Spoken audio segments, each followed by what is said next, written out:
우리 교회 표 함께 제창하고 시작하겠습니다. 시작. 성결한 성도, 행복한 가정, 건강한 교회. 오늘은 자유케 하시러 오신 예수님이라고 하는 제목으로 말씀을 드리도록 하겠습니다.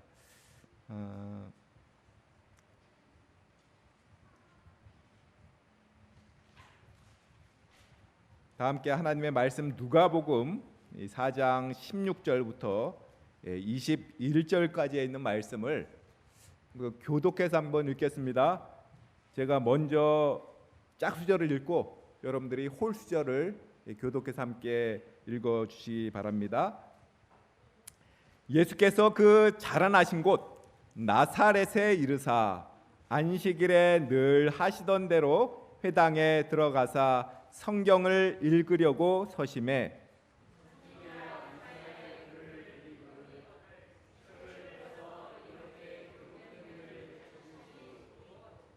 주의 성령이 내게 임하셨으니 이는 가난한 자에게 복음을 전하게 하시려고 내게 기름을 부으시고 나를 보내사 포로된 자에게 자유를 눈먼 자에게 다시 보게 함을 전파하며 눌린 자를 자유롭게 하고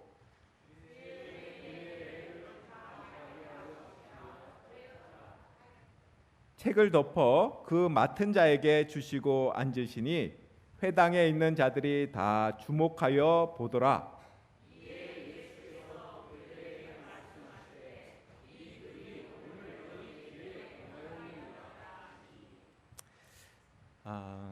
하나님 안에서 진정한 자유를 만끽하시는 안식일이 되시기를 간절히 기원합니다. 엊그제 목요일이 무슨 날이었습니까? 광복절이었죠. 우리 민족이 일제의 압제로부터 해방의 기쁨을 누리게 된 날을 기념하기 시작한 지 79년이 되는 날이었습니다.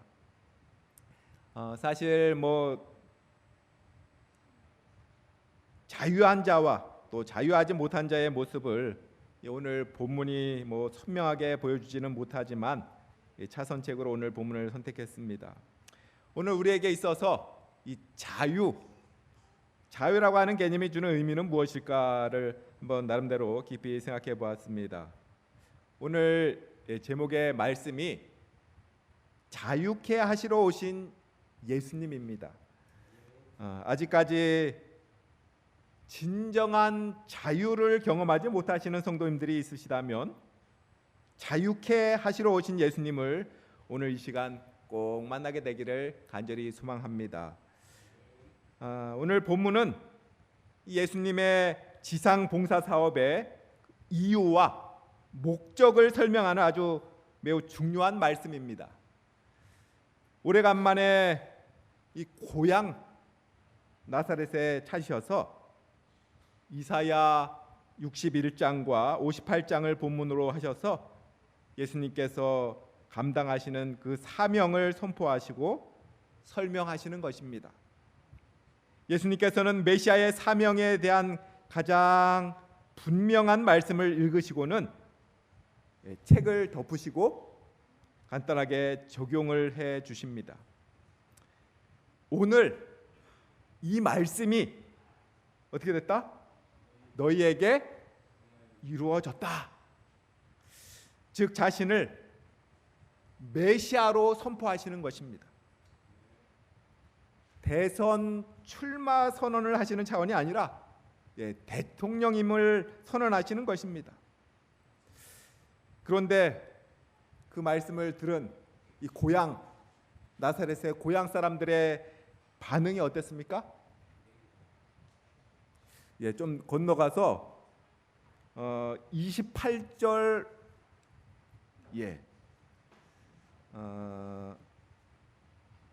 28절 29절에 보게 되면 회당에 있는 자들이 이것을 듣고 어떻게 했어요?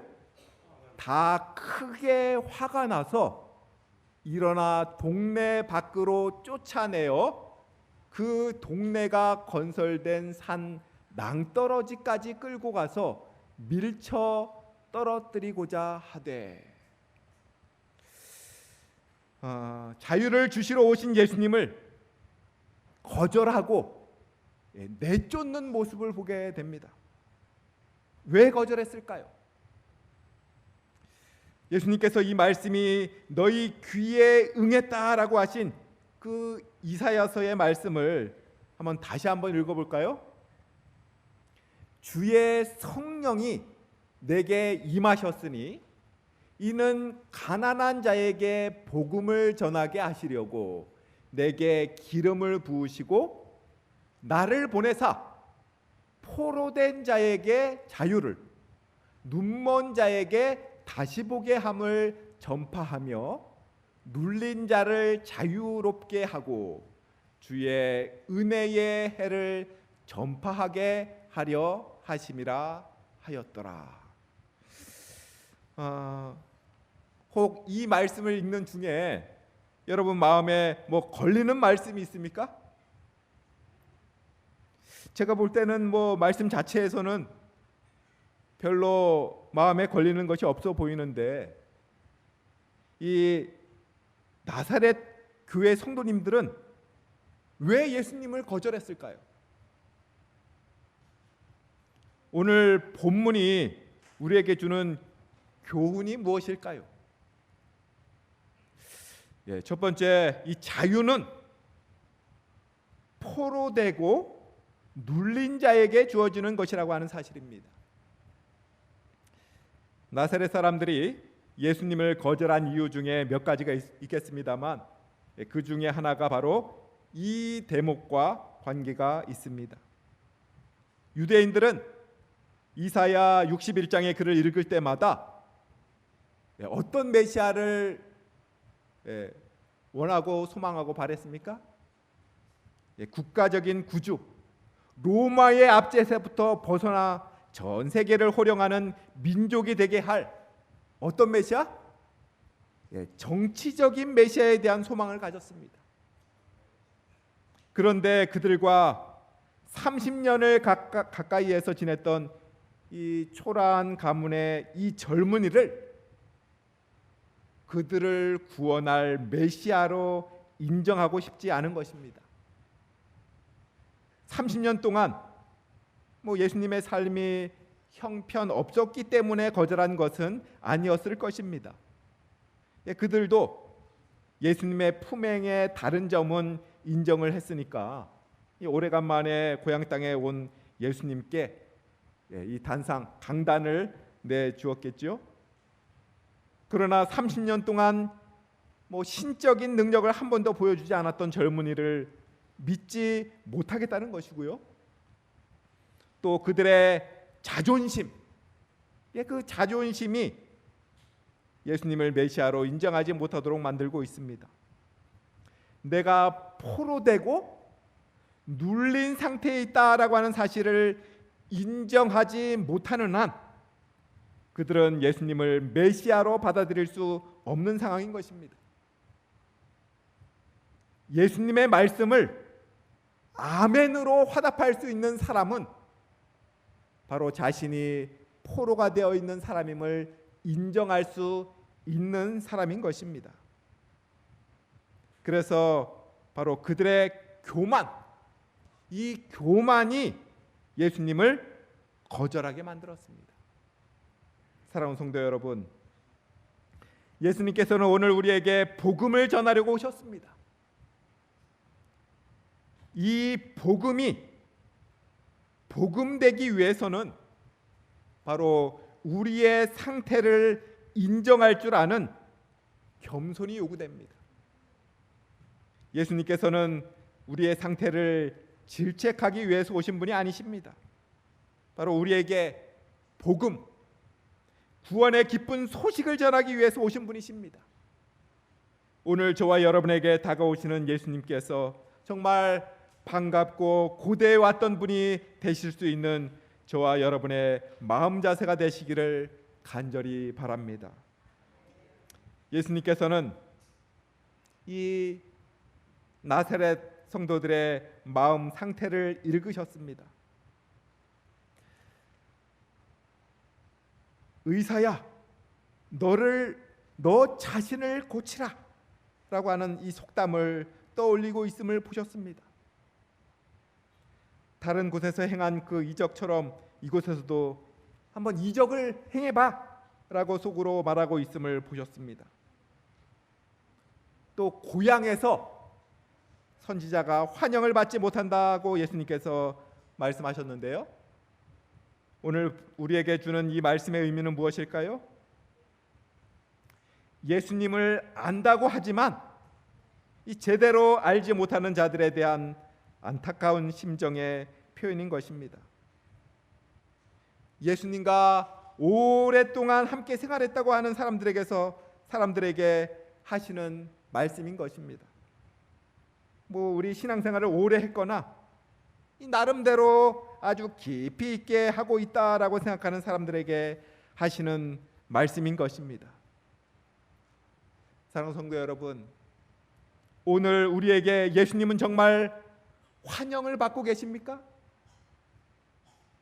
예수님은 가난한 자의 구주이십니다. 포로된 자의 구주이십니다. 예수님은 눌리고 상한 자, 육체의 질고로 고통받는 자들의 구주이십니다. 문제는 바로 우리의 착각에 근거한 교만입니다. 사랑하는 성도 여러분, 예수님은 가난한 자에게 복음을 전하시러 오신 분이심을 기억하게 되기를 바랍니다. 이 부자에게는 전해줄 복음이 없습니다. 심령이 가난한 자가 복이 있다라고 말씀합니다. 예수님께서는 포로된 자에게 자유를 주시러 오신 분이십니다. 자유한 자에게는 주실 복음이 없습니다. 요한은 계시를 받아 기록하면서 오늘 우리들에게 이런 말씀을 하십니다.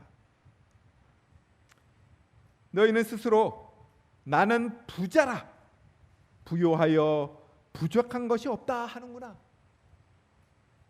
그러나 안약을 발라서 내 자신의 부족을 제대로 좀 봐라 라고 말씀하고 계십니다. 예수님께서도 이런 말씀을 하셨죠. 요한복음 9장 41절 한번 다 같이 한번 읽어보겠습니다. 시작. 예수께서 이르시되 너희가 맹인이 되었더라면 죄가 없으려니와 본다고 하니 너희 죄가 그대로 있느니라. 사랑하는 성도 여러분, 내가 포로되고 눌린 자로서 자유가 필요한 자임을 고백하는 저와 여러분이 되시기를 간절히 바랍니다. 두 번째로 오늘의 본문에서 주는 교훈은 예수님께서만 참된 자유를 주실 수 있으시다라고 하는 사실입니다. 저는 오늘 본문을 깊이 명상하면서 이 자유에 대한 착각, 이 자유에 대한 착각에 대해서 생각해 보게 되었습니다. 대체로 자유하면 뭘 떠올립니까? 내 마음대로 모든 것을 할 수 있는 것. 이렇게 자기 마음대로 할 수 있는 것이라는 첫인상이 떠오르기 마련입니다. 자유를 주러 오셨다라고 하는 예수님의 말씀에 기쁨으로 화답하지 않는 이유는 이 예수님께서 주시는 자유에 대한 개념을 받아들이기 싫었던 그런 일면이 분명 있습니다. 누가복음 15장에 이 탕자의 비유, 여러분 너무나도 잘 알고 계시죠? 두 아들이 나오는데요, 소위 탕자라고 하는 둘째 아들과 또 집에 있었던 맏아들 중에 여러분 누가 더 착한 아들입니까? 특히 이 부모의 입장에서 보게 되면 누가 더 착한 아들이에요? 큰 아들이 정말 착한 아들로 보여집니다. 집을 안 나가고 속도 태우지 않았으니까요. 그렇다면 이 두 아들 중에 누가 자유자인 것 같습니까? 누가 자유자인 것 같아요? 첫째 아들이 자유자인 것 같습니까? 아니면 둘째 아들이 탕자가 자유자인 것 같습니까? 예, 둘째 아들이요? 왜 그렇습니까? 거꾸로 생각해 본다면 이 큰 아들은 더 자유를 누리지 못한다라고 생각하시는 것인데요. 그 이유가 무엇입니까?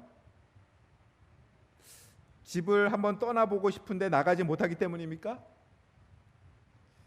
아들이 돌아왔을 때 뭐 불평하는 것을 보게 되면 내심 그런 면도 있었던 것 같기는 합니다. 그러나 떠나고 싶을 때 떠날 수 있는 것을 자유라고 말할 수는 없습니다. 적어도 예수님께서 주시는 참된 의미의 자유는 아닙니다. 하나님께서 아담 하와에게 자유를 주셨습니다. 선택의 권리를 주셨습니다. 선택의 자유. 그러나 그들 스스로 사탄의 유혹에 넘어가서 사탄의 종이 됨으로써 자유를 포기했습니다. 선악과를 먹게 된 것은 더 이상 자유의 행동이 아니었습니다. 바로 사탄의 지시에 의해서 한 행동인 것입니다. 하나님에게서 떠나는 사람은 행동에 자유가 있는 것처럼 보이지만 이 사탄에게 얽매이는 것입니다. 이 둘째 아들은 자유를 찾아서 이 자유로이 떠난 것처럼 보이지만 그를 기다리고 있는 것은 무엇이었습니까? 종살이였습니다. 돼지치기의 모습, 이것은 이런 종살이를 대표합니다. 아버지를 떠나는 것은 결코 자유가 아닙니다. 물론 떠나지도 못하고 불평하고 있는 사람도 자유를 누리며 사는 사람은 아닙니다. 탕자의 비유는 이 아버지의 사랑의 이야기이면서 또한 자유의 이야기인 것입니다. 둘째 아들은 이 돼지치기의 삶을 살아본 후에야 참된 자유가 무엇인지를 배웠습니다. 아버지 집의 품꾼, 아버지 집의 종이 되는 것이 자유임을 깨닫게 된 것입니다. 그가 또 떠나오기 전에는 정말 부자유의 대명사였던 삶이 바로 자유의 삶임을 깨달은 것입니다. 아버지의 말씀에 따라서 순종하며 일을 했던 그것이 바로 자유였던 것을 깨닫게 되었어요. 집 떠나서 진짜 돼지치기 하면서 종살이를 한번 해보니까 그 아버지의 그 잔소리가 그리운 것입니다. 형이 누리고 있는 그 삶이 자유의 삶임을 깨달은 것입니다. 그러나 아이러니하게도 이 형은 자유의 삶을 살면서도 부자유스럽게 살고 있습니다. 형도 그 자유의 가치를 알려면 여러분 한번 집을 떠나봐야 알 수 있을까요? 그러나 뭐 꼭 그럴 필요는 없죠. 이 자유는 마음에 있습니다. 요한복음 8장에 보게 되면 32절 진리를 알지니 진리가 너희를 어떻게 하겠다? 자유롭게 하리라. 36절 그러므로 아들이 너희를 자유롭게 하면 너희가 참으로 자유로우리라 하고 말씀하고 있습니다. 예수님께서는 자유를 주시러 오신 분이십니다. 하나님의 사랑을 깨닫게 하심으로 여러 심리적인 압박에서 자유를 누리게 하시려고 오셨습니다. 자유는 아버지의 사랑을 깨닫는 데 있습니다. 갈라디아서 5장 13절 이 말씀도 한번 같이 한번 읽어볼까요? 시작. 형제들아 너희가 자유를 위하여 부르심을 입었으나 그러나 그 자유로 육체의 기회를 삼지 말고 오직 사랑으로 서로 종노릇하라. 사랑하는 성도 여러분, 이 둘째 아들이 자유를 찾게 된 전환점은 어느 순간일까요? 아버지가 자신의 더러움을 겉옷으로 덮어줄 때였을까요? 아니면 자유인을 상징하는 신발을 신겨 주었을 때였을까요? 아버지의 집이 눈에 보이기 시작했을 때였을까요? 아닙니다. 바로 돼지우리 안에서였습니다. 그의 마음이 아버지의 사랑에 이끌려서 집으로 돌아가기로 결심했던 바로 그 순간, 바로 그때였습니다. 염치가 없어서 아들이라 불리우는 것은 포기하더라도 돌아가기로 결심했던 바로 그때였습니다. 그때 그의 마음은 참 자유를 누리게 되었습니다. 아버지 집에서 종처럼 살아도 자유를 누릴 것이었습니다. 그런데 복음은 무엇입니까? 이 아버지께서는 종처럼 살아도 만족하겠다며 돌아오는 그 아들을 종이 아니라 누구로요? 사랑하는 아들로 맞아 주시는 것입니다. 이런 사랑이 풍성하신 아버지 안에서 과거에는 종살이로 여겨졌던 삶을 이제는 자유를 느끼며 살아가는 것입니다. 가난한 자에게 복음이 전해졌습니다. 자유를 잃은 자에게 자유를 주시려고 예수님께서 오셨습니다. 그렇다면 이 아버지의 사랑을 느끼기 위해서 우리는 밖으로 나가야 합니까? 우리 중에 나갔다가 돌아온 사람은 많지 않기에 어쩌면 이 마다들, 집에 있었던 마다들의 모습에서 우리의 현 주소를 더 많이 확인할 수 있을지 모르겠습니다.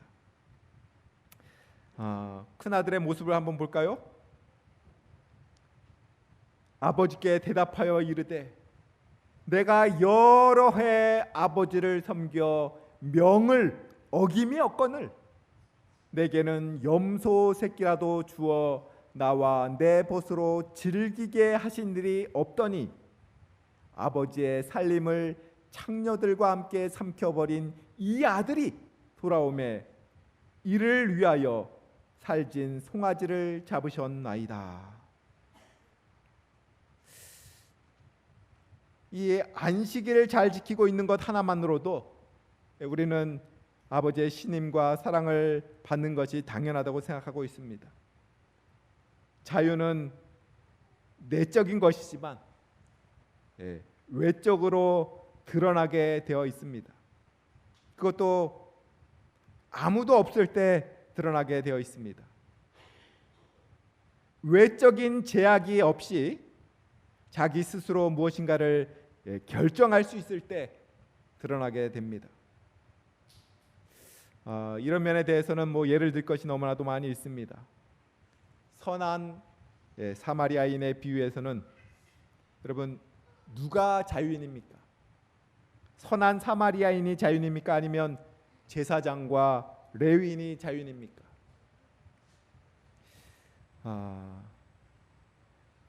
제사장과 레위인, 그들은 왜 자유인이 아닐까요? 그들은 체면에 얽매여서 사는 사람입니다. 또한 몸은 편할지 모르지만 양심도 편할 수 없는 사람입니다. 그러나 이 선한 사마리아인은 비록 버거운 일에 얽매이게 되었지만 양심의 자유를 누릴 수 있었습니다. 성경은 자유를 누리지 못하는 자들의 결과를 보여줍니다. 사도행전 5장에 보게 되면 이 초대교회에서 아주 최초의 비극적인 이야기가 나옵니다. 바로 아나니아와 삽비라 부부가 헌금 문제로 죽게 된 것입니다. 우리 사도행전 5장 3절부터 4절 현대어 성경으로 보면 이렇게 되어 있습니다. 베드로가 이것을 다 꿰뚫어 보고 그를 책망하였다. 아나니아야, 사탄이 당신 속에 들어갔소.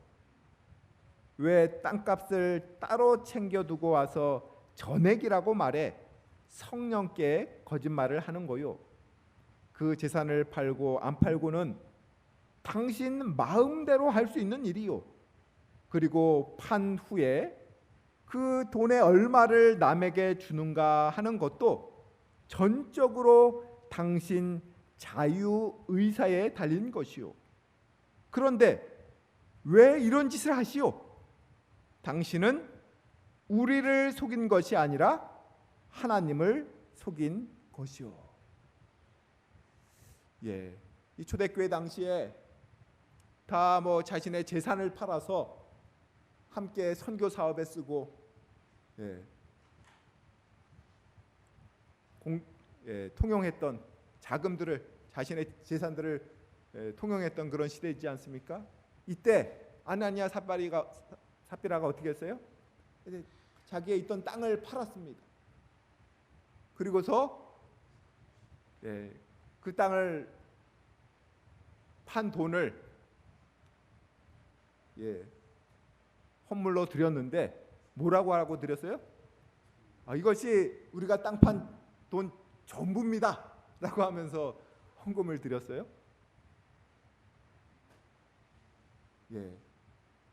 내 마음대로 사실 이 판 부분에 얼마를 저가 드리겠습니다 라고 이렇게 떳떳하게 말하고 드릴 수 있었어요. 마음대로 자유의사에 달린 것이었어요. 그러나 그는 자신도 속이고 또 교회도 속이고 특별히 누구를 속인 것이라 그랬어요? 하나님을 속였습니다.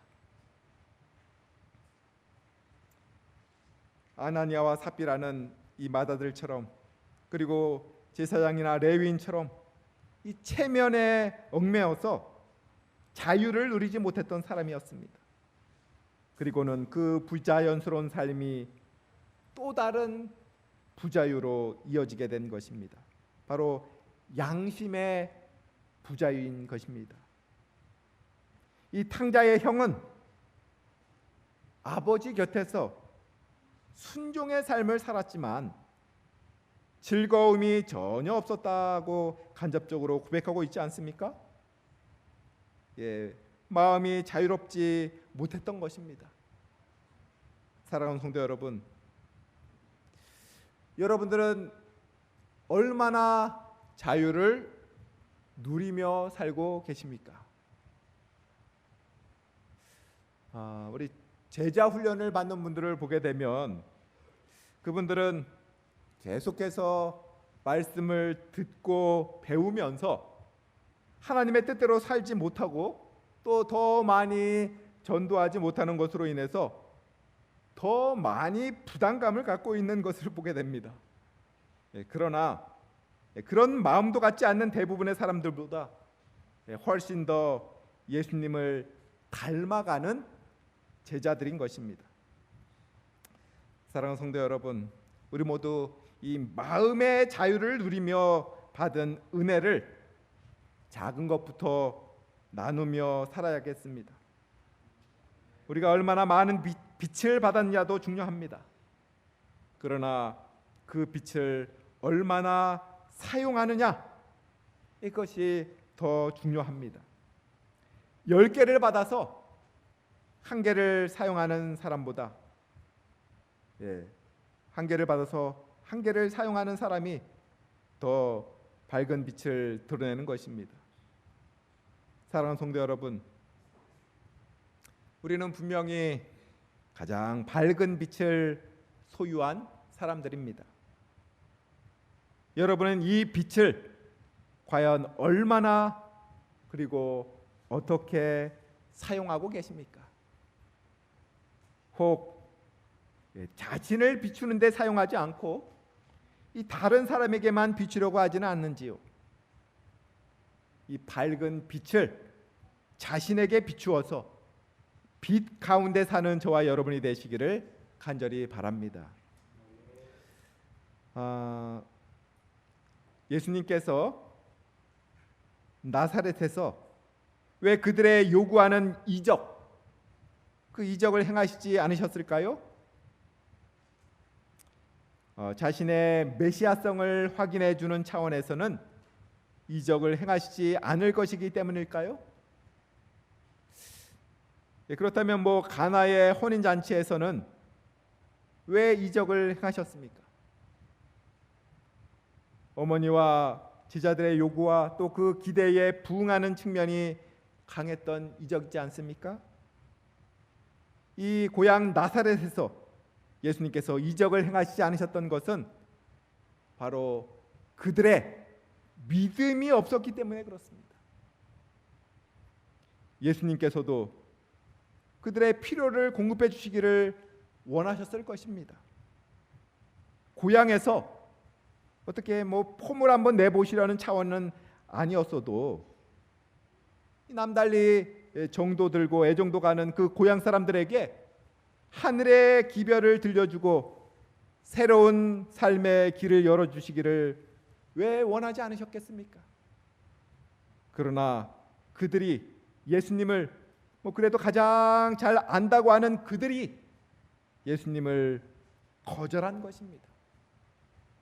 예수님을 믿지 않은 것입니다.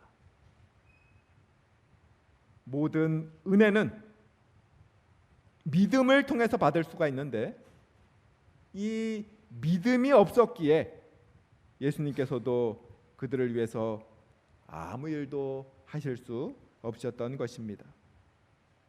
오늘 저는 가장 슬픈 표현들 중 하나를 오늘 본문에서 발견합니다. 누가복음 4장 30절에 있는 말씀입니다. 예수께서 그들 가운데로 지나서 가시니라. 물론 이 말씀은 예수님을 해하려고 하는 사람들을 피해 가셨다라고 하는 말씀이지만 오늘 우리를 그냥 지나쳐 지나가시지는 않을까 하는 염려를 갖게 하는 말씀으로 다가왔습니다.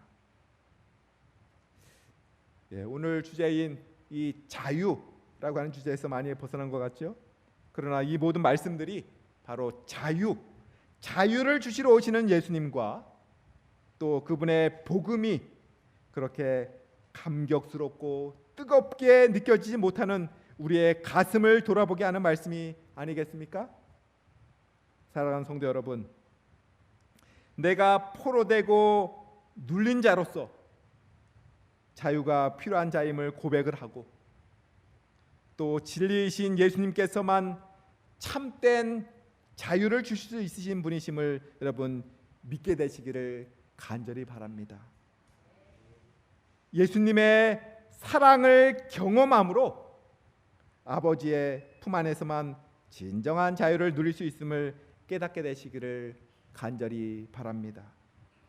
그러므로 이 죄로부터의 참된 자유, 이 참된 자유를 누리며 또 감사하고 행복한 신앙생활을 하게 되시기를 간절히 바라면서 이 시간 말씀을 줄이겠습니다.